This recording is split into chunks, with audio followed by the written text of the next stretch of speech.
Via Valen bagikan foto Mersa bersama sang kekasih.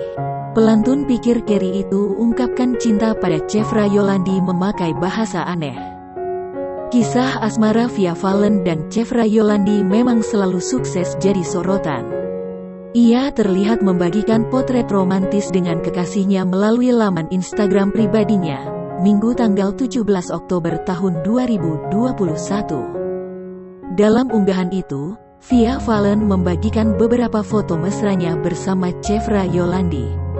Keduanya kemudian berpose dengan saling bertatapan mesra sambil tersenyum.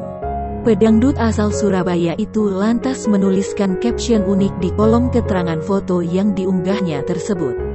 Lantas, ungkapan cinta Via Valen itu langsung mendapat respon dari sang kekasih. Selain itu, unggahan Via Valen tersebut juga menuai beragam tanggapan dari warganet. Banyak dari mereka menyoroti ungkapan cinta Via Valen yang terbilang cukup unik itu.